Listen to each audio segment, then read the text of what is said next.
ओम भगवते कुरुकुरु यह मंत्र को 3 थर पढ़ी दिंतु। ग्यारंटी देउची जेते सुंदरी झील होइथाउ 5 मिनिट्रे तुमको भल पाउची बोली कहिबो। जहा चाहिए ताहा करिबो। केवल आपण को ओम भगवते कुरुकुरु यह मंत्र को मात्र 3 थर पढ़ी दिंतु। तापर देखिबे चमत्कार।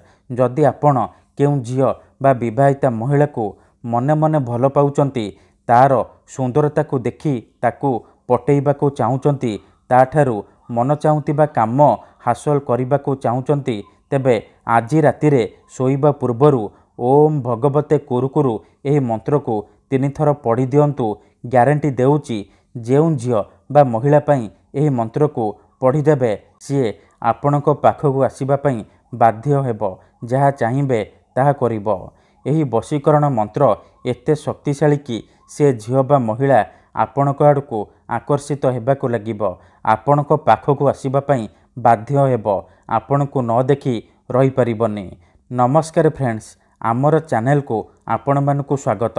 आजिर एही भिडियोटी रे मु आपणको दुनियार सबुठारु शक्तिशाली मंत्र कहिबी। एही मंत्र को आपण 3 थर पढ़िबार अछि।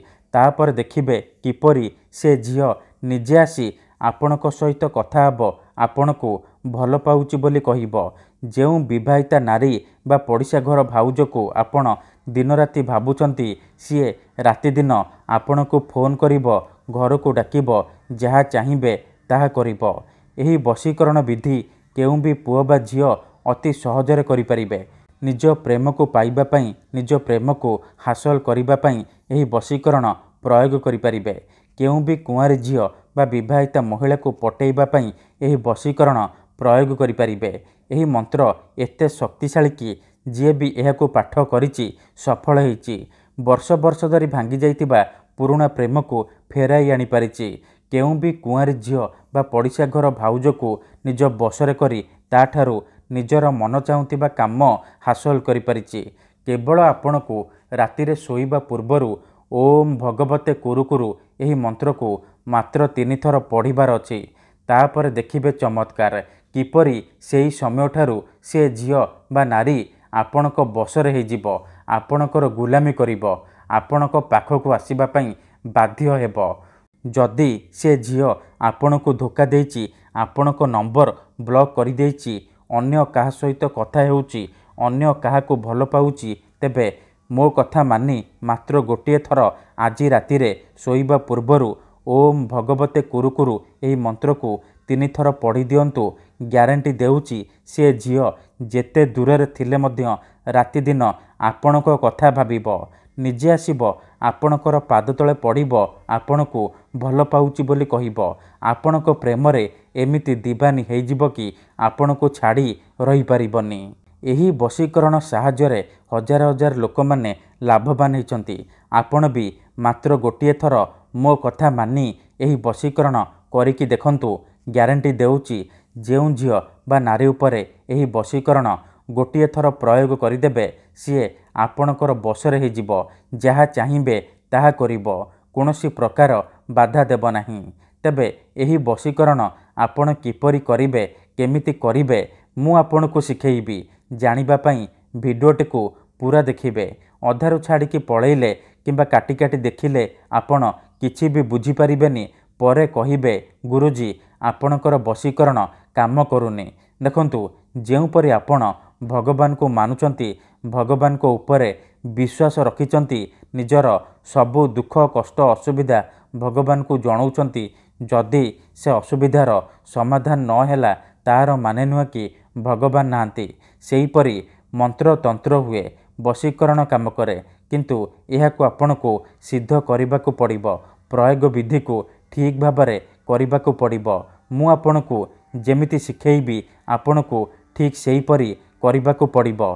तेबे जाई मु आपणको ग्यारंटी देउची आपण जहाको चाहिए ताकू मुहूर्तक भितरे पटेई पारिबे, निज प्रेम रे दीवानी करि पारिबे। केउ भी कुंवारी झील बा पड़िशा घर भाउज ठारू निजर मन चाहूथिबा काम हासिल करि पारिबे। तेणु मोर आपण मानकु अनुरोध कि मनरे कोनोसी खराब उद्देश्य किंबा कोनोसी खराब काम पई आपण एही वशीकरण मंत्र को पाठ करिबेनी। काहेकि ना एही मंत्रर कोनोसी प्रकार କାଟ ନାହିଁ। ଯେଉଁ ଝିଅ ବା ମହିଳା ଉପରେ ଏହି ମନ୍ତ୍ରକୁ ପାଠ କରିଦେବେ ସିଏ ଆପଣଙ୍କ ଆଡ଼କୁ ଆକର୍ଷିତ ହେବାକୁ ଲାଗିବ। ପାଗଳି ପରି ଆପଣଙ୍କୁ ଭଲ ପାଇବାକୁ ଲାଗିବ।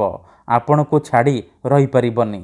କେବଳ ଆପଣଙ୍କୁ ରାତିରେ ଶୋଇବା ପୂର୍ବରୁ ଓମ୍ ଭଗବତେ କୁରୁକୁରୁ ଏହି ମନ୍ତ୍ରକୁ 3 ଥର ପଢ଼ିବାର ଅଛି। ତାପରେ ଦେଖିବେ ଚମତ୍କାର। ତେବେ ଏହି ବଶୀକରଣ ଆପଣ କିପରି କରିବେ, କେମିତି କରିବେ ମୁଁ ଆପଣଙ୍କୁ ଶିଖେଇବି। ସମ୍ପୂର୍ଣ୍ଣ ପ୍ରୟୋଗ ବିଧି ଠିକ୍ ଭାବରେ ଶିଖେଇବି। ଜାଣିବା ପାଇଁ ଭିଡ଼ିଓଟିକୁ ଶେଷ ପର୍ଯ୍ୟନ୍ତ ଦେଖନ୍ତୁ। ମନେ ରଖନ୍ତୁ, ଏହି ବଶୀକରଣ ବିଧିକୁ ଆପଣ ମଙ୍ଗଳବାର, ଗୁରୁବାର ଆଉ ଶନିବାର ଦିନ କରିପାରିବେ। ରାତିରେ ଶୋଇବା ପୂର୍ବରୁ କରିବେ। ଯେଉଁ ଝିଅ ବା ମହିଳାକୁ ଆପଣ ବଶରେ କରିବାକୁ ଚାହୁଁଛନ୍ତି ତାକୁ ମନରେ ଭାବିକି ଏହି ବଶୀକରଣ ଆରମ୍ଭ କରିବେ।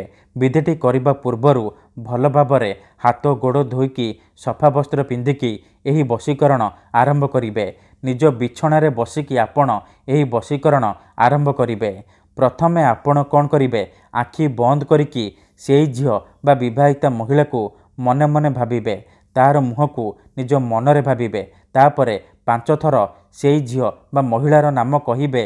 ତାପରେ ଓମ୍ ଭଗବତେ କୁରୁକୁରୁ, ଓମ୍ ଭଗବତେ କୁରୁକୁରୁ, ଓମ୍ ଭଗବତେ କୁରୁକୁରୁ ଏହି 3ଟି ଶବ୍ଦକୁ ଏହିପରି 3 ଥର ପଢ଼ିଦେବେ। ତାପରେ ପୁଣି ଆପଣ ସେଇ ଝିଅ ବା ମହିଳାର ନାମ 5 ଥର କହିବେ। ତାପରେ ଆପଣ ଶୋଇପଡ଼ିବେ। ରାତି ସାରା ସେ ଝିଅ ବା ମହିଳା ଉପରେ ପ୍ରଭାବ ପଡ଼ିବା ଆରମ୍ଭ ହୋଇଯିବ। ସିଏ ଆପଣଙ୍କ ଆଡ଼କୁ ଆକର୍ଷିତ ହେବାକୁ ଲାଗିବ।